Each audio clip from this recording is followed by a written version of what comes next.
ciidamada new booliska waxaan ku dhiirigelinayaa dadkooda inay u halgamaan. kumanaan ka mid ah shacabka ku nool magaalada Jigjiga ayaa halkan ah wadooyinka waaweyn ee magaalada Jigjiga waxay maanta u yimid 2 daqiiqo oo ka mid ah waqtigooda ciidanka deegaanka Soomaalida iyaga oo taageero u muujinaya xalay bay ahayd markii xafiiska warfaafinta ee deegaanka Soomaalida uu soo saaray warmurtiyeed ay ku sheegayaan in dadka ku nool deegaanka Soomaalida guud ahaan 2 daqiiqo waqtigooda ka mid ah u istaagaan ciidamada xoogga gaarka ee deegaanka Soomaalida. qaar ka mid ah dadkaasi oo aan waraysi la yeelanay ayaa noogu jawaabay. bismillaahi raxmaani raxiim magacaygu waa Maslax Axmed Maxamed ka mid ah dhalinyarada magaalada Jigjiga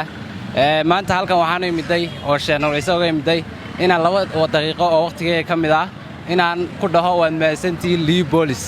mar walbana waan leenahay inta ay ka badan oo inaga budin geesiyaasha Liu Bolis. assalaamu calaykum waraxmatullaahi tacaala wabarakaatu magacaygu waa Cabdiwahaab Xuseen waxaan ka mid ahay dhalinyarta wax ka baratay magaalada Jigjiga gaar ahaan jaamacadaha aad iyo aad ayaan u taageersanay ciidanka xoogga gaarka ah hiili hooban la garab taaganahay shacabkana waxaan leeyahay hala garab istaago waa ciidanka kaliya inuu leenahay inagu military laakiin inaga waa ciidanka xoogga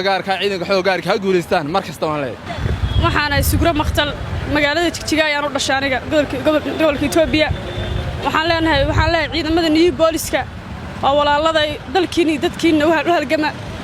cadawgana soo galeen soo weerareen waxaan leeyahay Soomaaliya baabiyaan Soomaaliya inagii eber ka dhigaan arrinta Soomaaliya ani kula hadlaya Soomaaliya hadda 4 sano ku noolaa Soomaaliya baabiyaan ka dhigaan ciidamada new booliska waxaan ku dhiirigelinayaa dadkooda inay u halgamaan ciidooda inay u halgamaan nolol iyo geeri qofkii dhintay iyo qofkii noolba waxaan la dadkooda inay u halgamaan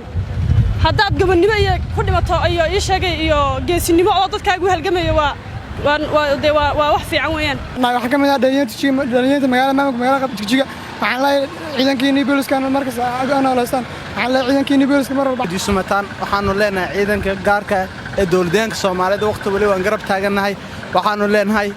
shacabka waxaanu ka codsanaynaa in waqti waliba garabkooda taagnaadaan marka waxaan leeyahay ilaahay garabkooda ha gala. Cabdiruus Xayd Gool MMTV Jigjiga.